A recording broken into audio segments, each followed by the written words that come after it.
Hello दोस्तों, आपका एक बार फिर से स्वागत है स्टॉक बास्केट विज्ञान चैनल में। आज सबकी नज़रें दो बैंकों के रिजल्टों पे नज़रें बनी हुई थी। एक एचडीएफसी बैंक और एक आईसीआईसी बैंक। इन दोनों बैंकों की रिजल्ट आ चुकी है। तो अभी हम जिसकी चर्चा करने जा रहे हैं वो है एचडीएफसी बैंक, जो सबसे बड़ी प्राइवेट सेक्टर की बड़ी बैंक है। बट आज देखेंगे आज रिजल्ट कैसा रहा और इसका इसका इम्पैक्ट इस रिजल्ट का इम्पैक्ट हमारे मंडे मार्केट में कैसा रहेगा वो भी देखेंगे। But before to start, please I would like to request to everyone, please do सब comment and share and subscribe, hit the bell icon so that जैसे ही मैं इस वीडियो को कोई भी अपडेट दूं तो आप सबों के पास वो वीडियो इमीडिएट पहुंचे। तो चलिए अब शुरू करते हैं। तो चलिए आ चुके हैं मेन स्क्रीन पे। अब जैसा देख पा रहे हैं कि एचडीएफसी बैंक जिसकी हम चर्चा करने जा रहे हैं, एचडीएफसी बैंक और रिजल्ट हमारे सामने 19 अप्रैल 2025 को निकल चुकी है। इस फर्स्ट पेज पे अगर जो चीज़ हाईलाइट करने वाली चीज़ है वो हम आपको हाईलाइट करेंगे। 19 अप्रैल 2025 ये आउटकम आ चुकी है और जो इसमें सबसे बड़ी बात जो हाईलाइट करने वाली चीज़ है आप यहाँ देख सकते हैं, dividend. The board also recommended a dividend of ₹22 पर equity share of 1 fully paid up. तो एक शेयर के बदले ₹22 का ये डिविडेंड देने जा रही है, जो कि ये अगर फेस वैल्यू से बात करें तो ये 2200% का ये देखेंगे। और इसका आप जो रिकॉर्ड डेट है 27 जून 2025 है। अब चलिए हम रिजल्ट को विस्तार से देखते हैं।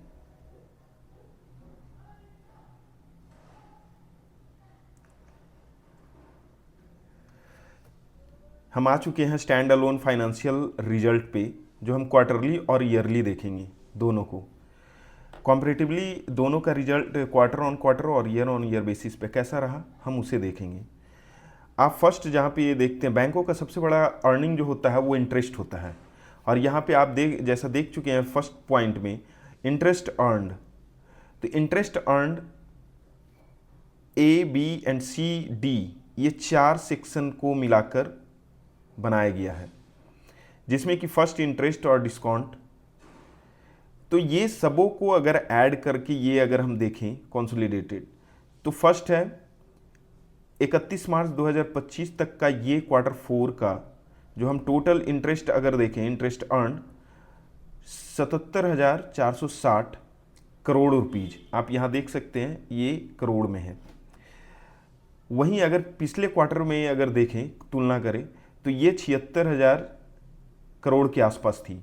अगर हम ईयर ऑन ईयर बेसिस पिछले मार्च महीने से इस मार्च महीने को अगर कंपेयर करें, ये डेटा से इस क्वार्टर 4 के ईयर ऑन ईयर बेसिस पे कंपेयर करें, तो जहां पिछले मार्च 2024 को ये इंटरेस्ट अर्न 71,472 थे, जो कि ये बढ़कर हमारे सामने 77,460 हो गए।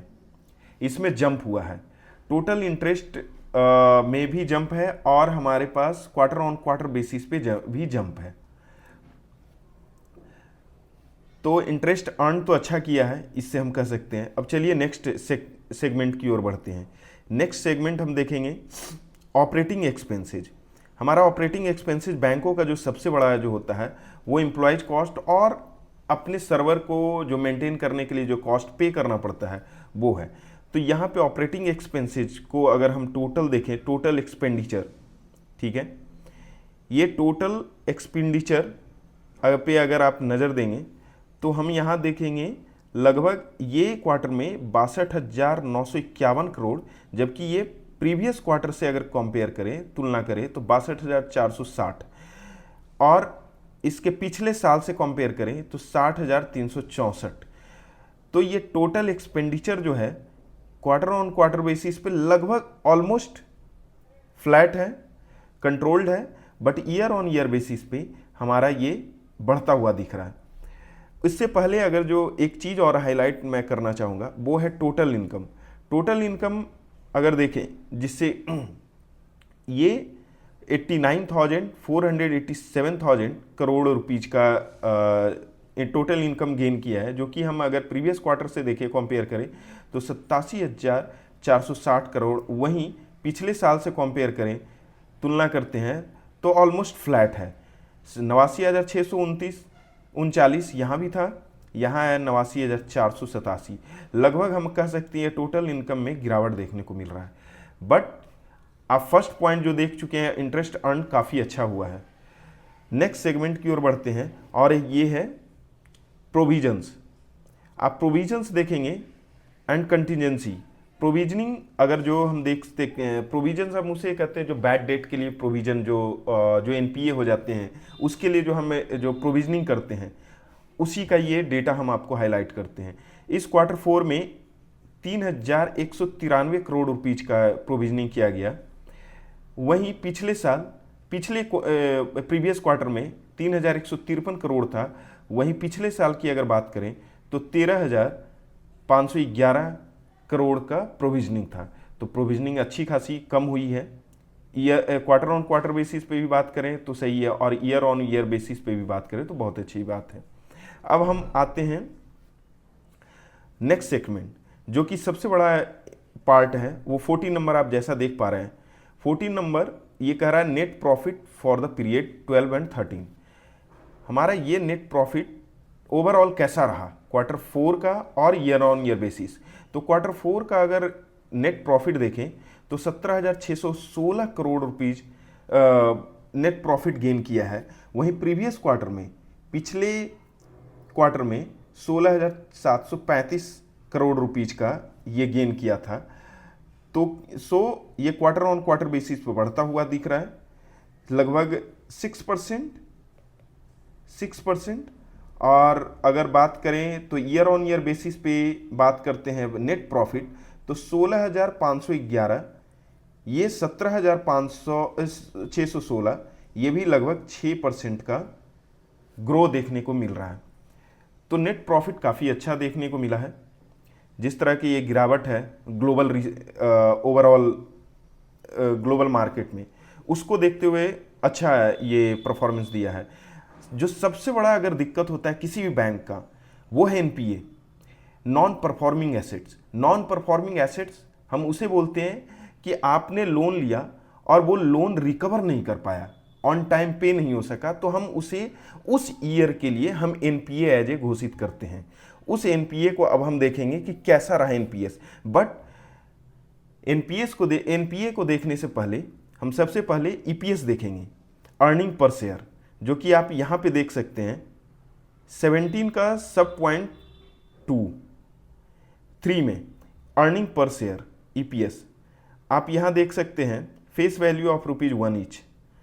ईपीएस बेसिक आप यहाँ देखेंगे इस क्वार्टर 4 में 23 रुपीज का ईपीएस था, वहीं पिछले क्वार्टर में 21 रुपया 90 पैसे का ये ईपीएस था, जो कि क्वार्टर ऑन क्वार्टर बेसिस पे काफ़ी अच्छा है।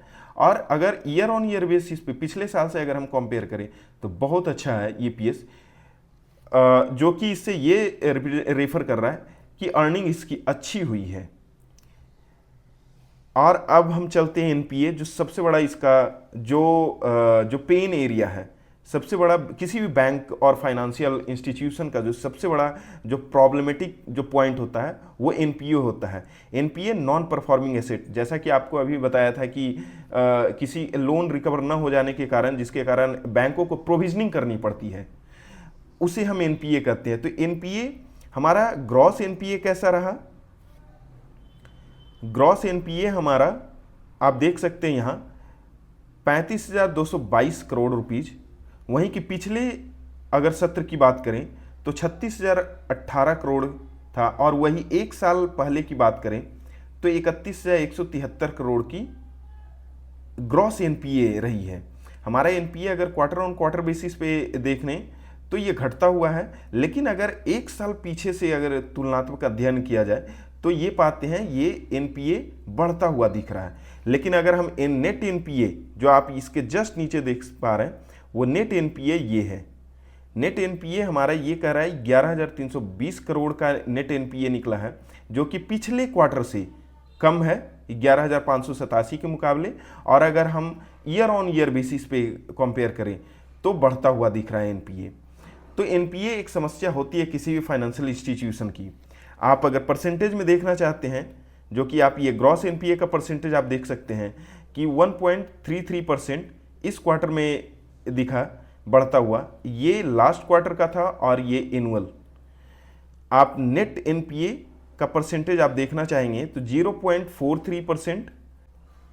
आप परसेंटेज ऑफ नेट एनपीए को देखेंगे तो 1.3%। आप ये देखेंगे 0.43%, 0.46% क्वार्टर ऑन क्वार्टर बेसिस और ईयर ऑन ईयर बेसिस पे 0.33%। एक और चीज़ जो मैं हाईलाइट आपको करना चाहता हूँ कि सबसे बड़ी जो इस एचडीएफसी बैंक की जो 3 स्टेक होल्डर जिस इंस्टीट्यूशन में है, वो हम हाईलाइट करना चाहते हैं, जो कि आखिरी पेज में है। 3 जो हम आपके पास जो हाईलाइटेड जो यहाँ नाम है, एचडीएफसी एर्गो जो कि जनरल इंश्योरेंस कंपनी से रिलेटेड ये वर्क करती है। इसमें सबसे बड़ी जो स्टेक है हमारे एचडीएफसी बैंक की, वो 50.3% स्टेक है। यहाँ से एक इनकम जो इनकम गेन करता है। वहीं पे अगर दूसरी बात करें, जो आप देख पा रहे हैं एचडीएफसी एर्गो से कितना प्रॉफिट हुआ है, profit after tax for the quarter ended 31 March 2025 was 0.7 billion rupees against the loss after tax 1.3 billion. अगर सेकंड की बात करें एचडीएफसी एसेट मैनेजमेंट, जो कि अभी 2 दिन पहले ही रिजल्ट इसकी पब्लिश हुई है, एसेट मैनेजमेंट कंपनी, इसमें एचडीएफसी बैंक की जो स्टेक जो परसेंटेज है ये 52.5% स्टेक है। और अगर हम बात करें जो थर्ड जो सबसे बड़ी जो इंस्टीट्यूशन है, एचडीएफसी सिक्योरिटीज लिमिटेड, जिसमें कि एचडीएफसी बैंक की सबसे बड़ी स्टेक है 94.5%। आप इससे ये समझ पा रहे हैं मैं क्यों ये हाईलाइट करना चाहता हूँ। ये सबसे बड़ी आप इंटरेस्ट, बैंकों की इंटरेस्ट जो इनकम होती है इंटरेस्ट से होती है, बट उसके साथ साथ जो हमारी इस बैंकों की स्टेक जिस कंपनी में लगी हुई है उससे भी इनकम इनकी जनरेट होती है। आप जैसा कि यहाँ पे देख पा रहे हैं, a profit after tax for the quarter ended $2.5 billion rupees थे। तो आपको कैसी लगी वीडियो, आप प्लीज़ आप कमेंट करें और आपका सुझाव आपका वेलकम रहेगा। और साथ ही साथ इस वीडियो को शेयर करें अपने लोगों के साथ और सब्सक्राइब करें। Thank you.